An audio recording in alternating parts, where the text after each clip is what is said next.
So hey guys, this is Shivam Mishra. Welcome back to the learn book. आज के इस video में हम हिंदी विषय की प्रैक्टिस करने वाले हैं यूपी टेट परीक्षा 2021 के लिए। तो गाइस, इस वीडियो को आप पूरा देखिए और मेरे साथ साथ आप भी प्रश्नों को हल करते हुए चलिए। और वीडियो के लास्ट में आप कमेंट करके बताइएगा कि आपने आउट ऑफ 30 कितने क्वेश्चंस सही किए। चलिए शुरू करते हैं।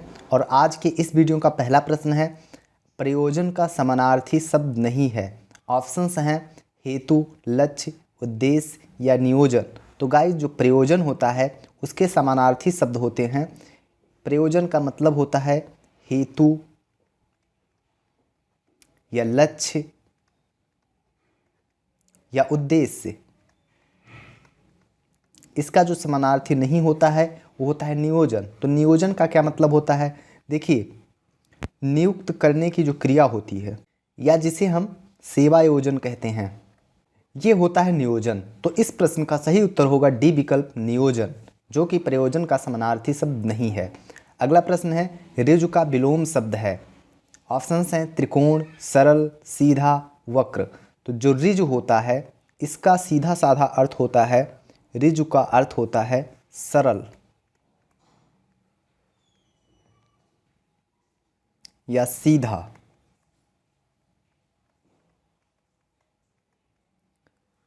तो इसका विलोम क्या होता है? अब सीधा का विलोम क्या होगा? सीधा का विलोम होगा वक्र। तो ऋजु का विलोम होता है वक्र। डी विकल्प इस प्रश्न का सही उत्तर है। अगला प्रश्न है, निम्नलिखित विकल्पों में से किस विकल्प में विशेषण का निर्देश अशुद्ध है? ऑप्शंस हैं दूसरा, क्रमवाचक, यानी कि जो दूसरा वर्ड है ये एक क्रमवाचक शब्द है। जो ढाई शब्द है, जो ढाई लिखा हुआ है, ये एक अपूर्णांक बोधक है। तो पहला भी सही है, दूसरा भी सही है। पूछा है अशुद्ध, तो ये दोनों सही शुद्ध हैं। 26 पूर्णांक बोधक है, ये भी सही है।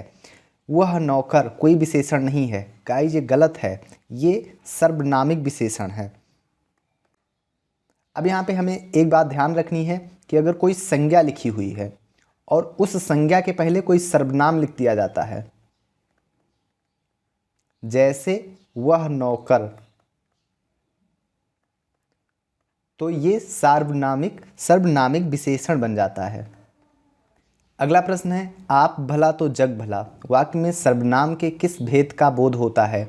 ऑप्शन है अनिश्चयवाचक सर्वनाम, निजवाचक सर्वनाम, संबंधवाचक सर्वनाम या प्रश्नवाचक सर्वनाम। आप भला तो जग भला, देखिए यहाँ पे एक सर्वनाम यूज किया गया है आप, जो कि एक निजवाचक सर्वनाम है। अर्थात इस प्रश्न का सही उत्तर होगा बी विकल्प, निजवाचक सर्वनाम। अगला प्रश्न है, निम्नलिखित में से कौन सा शब्द पुल्लिंग है? ऑप्शंस हैं कढ़ी, चील, संतान, सरसों। तो निम्न में से जो पुल्लिंग शब्द है वो है संतान। तो सी विकल्प इस प्रश्न का सही उत्तर होगा। अगला प्रश्न है, प्रकाशन वर्ष की दृष्टि से डॉक्टर हरवंश राय बच्चन की रचनाओं का सही अनुक्रम है। तो गाइस देखिए, 1936 में प्रकाशित हुई मधुबाला, 1935 में प्रकाशित हुई मधुशाला, 1937 में प्रकाशित हुई मधुकलश, 1938 में प्रकाशित हुई निशा निमंत्रण। अब यहाँ पे पूछा है कि सही अनुक्रम क्या है इनके प्रकाशन का। अगर इनके वर्षों के अनुसार देखा जाए तो सबसे पहले कौन सी इनकी किताब प्रकाशित हुई, इसके बाद में कौन सी? तो गाइस, सबसे पहले प्रकाशित हुई मधुशाला, मधुशाला के बाद में मधुबाला, फिर मधुकलश और फिर निशा निमंत्रण। तो यह पहले प्रश्न में है, अर्थात इस प्रश्न का सही उत्तर होगा पहला विकल्प। सबसे पहले 1935 में मधुशाला, 1936 में मधुबाला, 1937 में मधुकलश और 1938 में निशा निमंत्रण। अगला प्रश्न है, सुमेलित कीजिए। सूची 1 में हिंदी साहित्य सम्मेलन, काशी नागरी प्रचारणी सभा, राष्ट्रभाषा प्रचार समिति वर्धा। सूची 2 में इनका जो स्थापना वर्ष है वो दिया गया है, हमें इसका मिलान करना है। तो हिंदी साहित्य सम्मेलन की स्थापना हुई थी 1910 में और काशी नागरी प्रचारणी सभा की स्थापना हुई थी 1893 में और राष्ट्रभाषा प्रचार समिति वर्धा की स्थापना हुई थी 1918 में। अर्थात ये का 3 होगा, बी का 1 होगा और सी का 2 होगा। तो 3, 1, 2 इस प्रश्न का सही उत्तर होगा, जो कि पहले विकल्प में है, जो कि तीसरे विकल्प में है गाइस। तो पहला विकल्प सही नहीं होगा, तीसरा विकल्प सही होगा। अगला प्रश्न है, तुलसीदास के रचनाकार हैं। ऑप्शंस हैं केशवदास, महादेवी वर्मा, डॉक्टर रामविलास शर्मा, सूर्यकांत त्रिपाठी निराला। तो तुलसीदास जो रचना है यह एक खंड काव्य है और यह प्रकाशित हुआ था 1938 में। और यह किसकी रचना है? ये सूर्यकांत त्रिपाठी निराला की रचना है। तो इस प्रश्न का डी विकल्प सही होगा। अगला प्रश्न है अन्या से अनन्या आत्मकथा किसकी है? ऑप्शंस हैं प्रभा खेतान, मन्नू भंडारी, उषा प्रियवंदा, सुषमा बेदी। तो अन्या से अनन्या आत्मकथा यह प्रभा खेतान की है। अगला प्रश्न है प्रभु जी तुम चंदन हम पानी किसका वाक्य है? ऑप्शंस हैं दादू, कबीर, रैदास, नानक। तो प्रभु जी तुम चंदन हम पानी यह रैदास का वाक्य है। अगला प्रश्न है कर्णप्रिया की रचनाकार कौन है? ऑप्शंस हैं रांगे राघव, धर्मवीर भारती, नागार्जुन, भगवती चरण वर्मा। तो गाइस कर्णप्रिया के रचनाकार धर्मवीर भारती हैं। तो इस प्रश्न का सही विकल्प होगा बी विकल्प, धर्मवीर भारती। अगला प्रश्न है प्लुत स्वर कौन सा है? ऑप्शंस हैं ओम, ओम, सी विकल्प ओम, ओम। तो गाइज ये जो पहला विकल्प लिखा है सही लिखा हुआ है, ये प्लुत स्वर है। अगला प्रश्न है राम आम खाता है में वाच्य का कौन सा रूप है? ऑप्शंस हैं भाववाच्य, क्रमवाच्य, कृतवाच्य या उभय वाक्य। तो उभय वाच्य तो कोई वाच्य नहीं होता है गाइज। जो वाच्य होता है ये टोटल 3 प्रकार के होते हैं।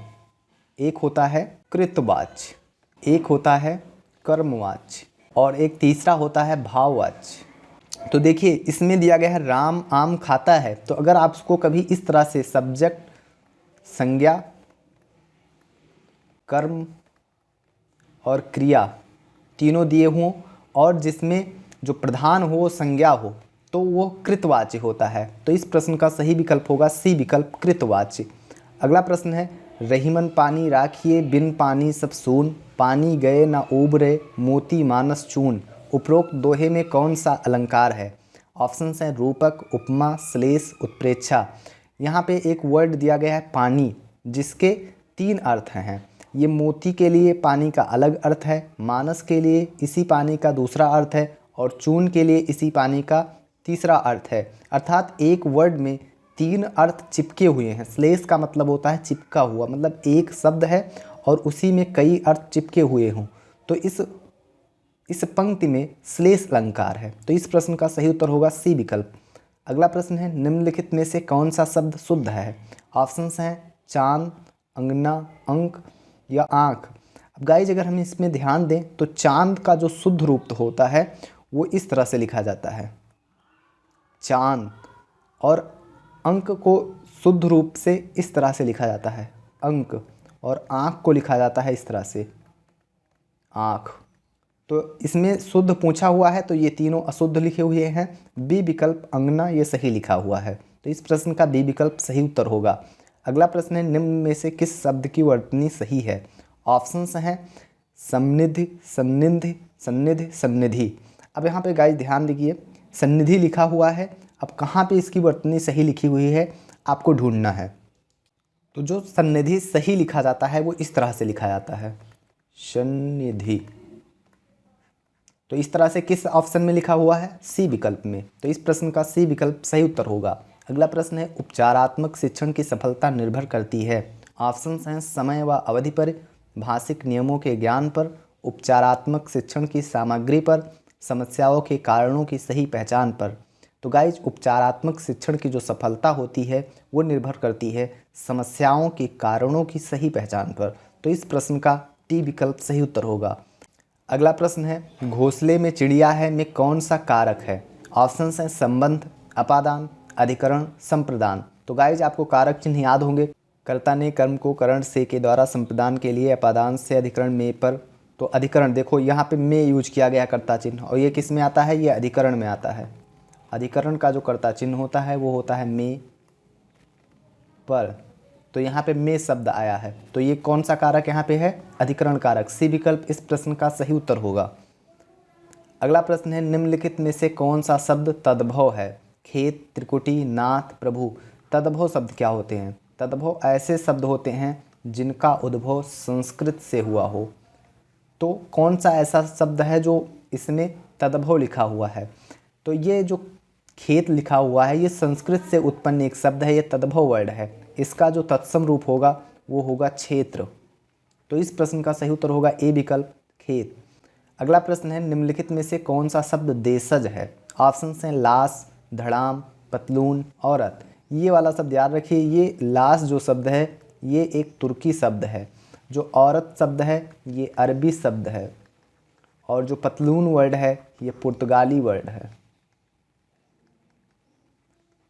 देशज शब्द वे शब्द होते हैं जो अपनी बोलचाल की भाषा से या अपनी देसी भाषाओं से लिए जाते हैं। तो इसमें जो धड़ाम वर्ड है ये देशज वर्ड है, तो इस प्रश्न का बी विकल्प सही उत्तर होगा। अगला प्रश्न है छछूंदर के सिर पर चमेली का तेल का अर्थ है।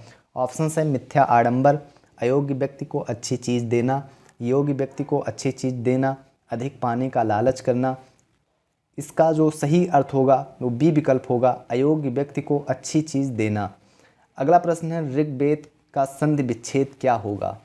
तो गाइस ध्यान दीजिए, ध्यान से देखिए, ऋग्वेद का जो संधि विच्छेद होता है वो होता है ऋक धनवेद। अब देखिए ऐसा किस ऑप्शन में लिखा हुआ है। देखिए पहले ही ऑप्शन में आपको मिल जाता है, तो यही इसका संधि विच्छेद होगा। पहला ऑप्शन इस प्रश्न का सही उत्तर है। अगला प्रश्न है आप बीती शब्द में समास है। ऑप्शन हैं द्वंद्व समास, कर्मधारय समास, तत्पुरुष समास या द्विगु समास। तो आप बीती मतलब कि स्वयं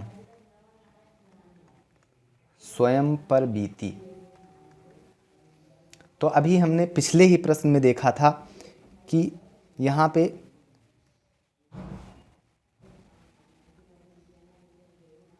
जो अधिकरण होता है उसका कारक चिन्ह होता है में पर। तो यहाँ पे भी देखिए पर आया है, तो यहाँ पे कौन सा कारक चिन्ह लगा हुआ है, किसका, तो अधिकरण का लगा हुआ है। तो यहाँ पे ये तो स्पष्ट हो गया कि तत्पुरुष समास है। लेकिन अगर आपसे कदाचित ये पूछ ले कि तत्पुरुष में भी कौन सा समास है, तो तत्पुरुष में अधिकरण तत्पुरुष समास है। तो इस प्रश्न का सही उत्तर होगा सी विकल्प तत्पुरुष समास, क्योंकि यहाँ पे जब आप बीती को हम देखते हैं तो लिखा हुआ है स्वयं पर बीती, यानी एक कारक चिन्ह का लोप करके आप बीती लिखा गया है। तो इसलिए इस प्रश्न का सही उत्तर होगा सी विकल्प तत्पुरुष समास। अगला प्रश्न है उच्चारण स्थान की दृष्टि से कौन सा विकल्प शुद्ध है। स दंत, पहला ही विकल्प सही है। जो ये वाला सा होता है इसको दंत से, इसका जो उच्चारण स्थान होता है वो दंत होता है। ये गलत लिखा हुआ है। इस स का उच्चारण स्थान मूर्धन्य ना होकर के बल्कि तालव्य होता है। इस स का उच्चारण तालव्य ना होकर के बल्कि मूर्धन्य होता है। और च का जो स्वर स्थान होता है वो कंठ नहीं होता है बल्कि तालव्य होता है। तो जो शुद्ध लिखा हुआ है वो ये वाला लिखा हुआ है, इस स का उच्चारण स्थान दंत होता है। अगला प्रश्न है निम्नलिखित में से कौन सा कथन अशुद्ध है। ऑप्शन हैं हिंदी में ज्ञ की उच्चारण परंपरा से भिन्न हो गया है। जो ये वो इस वर्ड का उच्चारण है वो परंपरा से भिन्न हो गया है, ये वो सत्य है। दो महाप्राण व्यंजनों का उच्चारण एक साथ हो सकता है। महाप्राण वह व्यंजन होते हैं जिनका उच्चारण करते समय हमें अपने मुख से थोड़ी देर के लिए हवा निकालनी होती है, थोड़ी ज़्यादा देर के लिए। तो आप ये सोचिए कि कोई भी ऐसा व्यंजन जिसको आप बोलने में थोड़ी ज़्यादा हवा निकालने की ज़रूरत हो, तो क्या ऐसे दो व्यंजनों का उच्चारण आप साथ में कर सकते हैं। तो ऐसा संभव नहीं है, तो यह गलत है, ऐसा नहीं किया जा सकता है। दो महाप्राण व्यंजनों का उच्चारण एक साथ नहीं हो सकता है, तो यह कथन अशुद्ध लिखा हुआ है। अब एक बात यहाँ पे और ध्यान रखेंगे कि प्रत्येक वर्ग का जो दूसरा और चौथा वर्ण होता है ये महाप्राण होता है। अगला ऑप्शन है विसर्ग कंठ वर्ण है, ये भी सही है। छ संयुक्त व्यंजन है, यह भी सत्य है। तो इस प्रश्न का बी विकल्प सही उत्तर होगा क्योंकि यह अशुद्ध लिखा हुआ है। अगला प्रश्न है मेरे लड़के ने मेरी आज्ञा का पालन नहीं किया। वाक्य में लड़के के लिए कौन सा विकल्प अशुद्ध है। तो देखिए यहाँ पे जो लड़के शब्द यूज किया गया है ये क्या है, तो ये कर्ता है और पुल्लिंग है तथा एक वचन है। अब यहाँ कर्ता है यानी सही लिखा है, पुल्लिंग यानी सही लिखा है, एक वचन यानी सही लिखा है। जो गलत लिखा है बहुवचन। पूछा था कि अशुद्ध कौन सा लिखा हुआ है, तो डी विकल्प इस प्रश्न का सही उत्तर होगा। तो गाइज़ इस वीडियो में बस आप कमेंट करके बताइए कि आपने कितने प्रश्नों को सही किया। अगले वीडियो में हम आपसे फिर मिलते हैं, तब तक के लिए नमस्कार।